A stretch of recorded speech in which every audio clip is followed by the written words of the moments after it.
Et j'appelle tous les Françaises et les Français à se lever ce dimanche, ensemble, pour porter ces valeurs de démocratie, de liberté, de pluralisme, auxquelles nous sommes tous attachés et que l'Europe, d'une certaine façon, représente.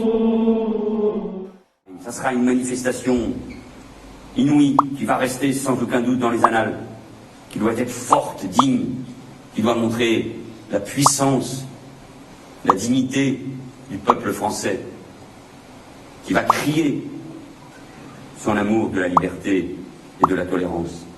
Venez nombreux. Le président de la région a décidé la gratuité demain des transports. Nous assurons, et je le dis aux médias, je sors d'une réunion avec le président de la République et le ministre de l'Intérieur, la garde des Sceaux, et le ministre de la Défense à l'Élysée, avec les responsables des forces de l'ordre, nous assurons cette sécurité.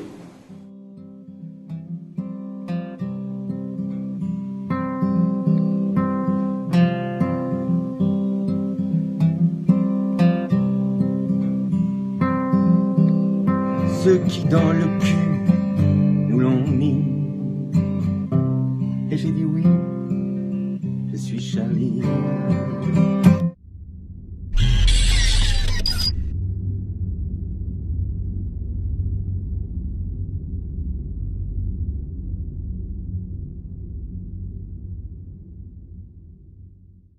On entend beaucoup dire en ce moment qu'il faut sacrifier certaines libertés pour mieux protéger les Français. Est-ce que vous êtes d'accord avec cette idée? C'est toujours un équilibre difficile et il faut respecter évidemment nos libertés. C'est pour cela que tout à l'heure, à propos de l'encadrement de nos services de renseignement, je disais qu'il fallait, si il y avait plus de moyens, plus de contrôle aussi, mais il y a aussi des libertés qui peuvent être facilement abandonnées. Enfin, je me souviens d'un épisode dramatique aussi qui était celui des attentats de 2005 au Royaume-Uni, à Londres, dans le métro. Bon, les Anglais ont adopté une législation antiterroriste renforcée à cette occasion. Les Américains ont pris des mesures. Et nous, dans la foulée d'ailleurs de ce qu'ont fait nos amis britanniques, nous avons préparé une loi antiterroriste. Bon, il y avait une disposition qui avait qui avait suscité beaucoup de critiques, qui était celle de la lecture automatique des plaques minéralogiques des véhicules empruntant les autoroutes. Bon, ça a soulevé des critiques. Ça se fait, c'est très encadré, ça n'est plus guère contesté. C'est justement ceux qui ne sont pas Charlie qu'il faut repérer, ceux qui, dans certains établissements scolaires, ont refusé la minute de silence, ceux qui balancent sur les réseaux sociaux et ceux qui ne voient pas en quoi ce combat est leur. Eh bien, ce sont eux que nous devons repérer, traiter, intégrer ou réintégrer dans la communauté nationale. Et là, l'école et les politiques ont une lourde responsabilité. La presse française n'est pas la seule à consacrer ses unes à l'attentat du 10 rue Nicolas Appert. C'était l'adresse de Charlie Hebdo. Partout dans le monde, journaux, radios et chaînes de télévision ont eu les yeux rivés sur ce que certains ont appelé, on l'a dit, le 11 septembre français. Les attentats du 11 septembre 2001 contre les 2 tours du World Trade Center à New York avaient brisé le sentiment de sécurité et d'invulnérabilité des Américains. Ils ont aussi ouvert un chapitre noir dans l'histoire des droits et libertés des citoyens.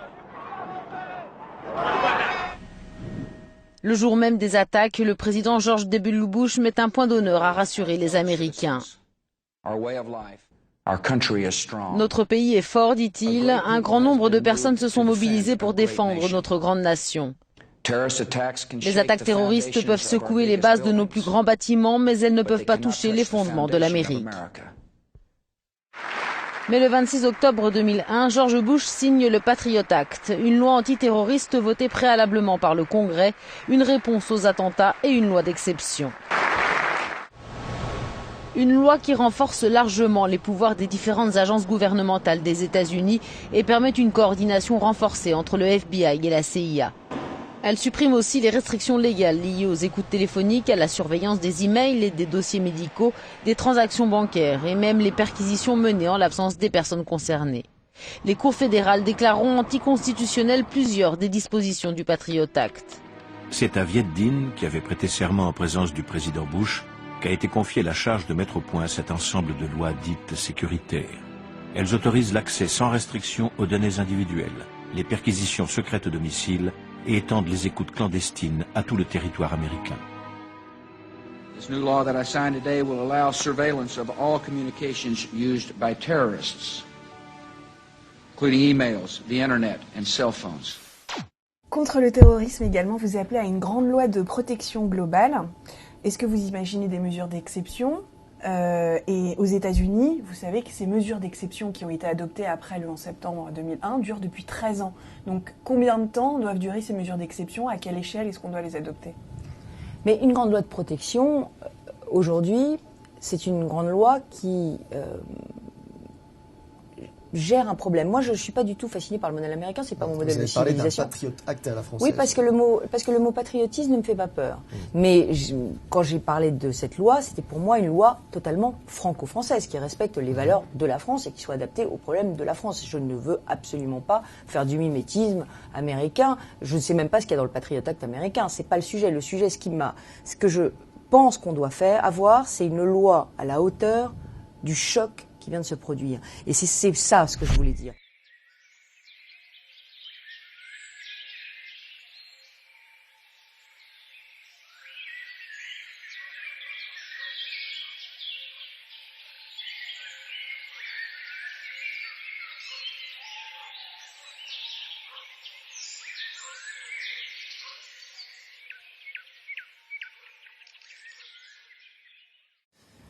Ce qui est surprenant, c'est que ces terroristes étaient connus des services de police et puis ils n'ont pas été surveillés. Quand même, les services américains ayant alerté les services français, les services intérieurs français avaient quand même mis sur écoute les frères Karouchi, qui ont bien su faire de la dissimulation. Et à un moment donné, les écoutes administratives ont été interrompues puisqu'il n'y avait pas d'objet concernant la lutte antiterroriste.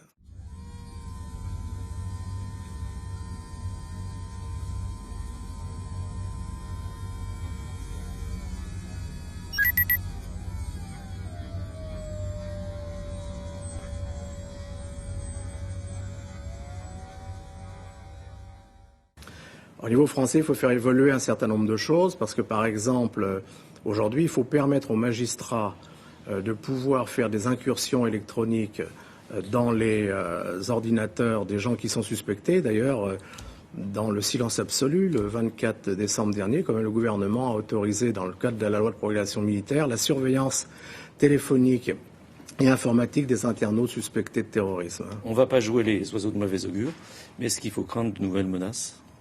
Il y a une menace terroriste. Mais votre génération, votre classe d'âge, doit s'habituer à vivre avec ce danger. Et pendant un certain nombre d'années. Moi, je ne veux rien cacher, cette menace, elle existe. Et les enseignants doivent le savoir.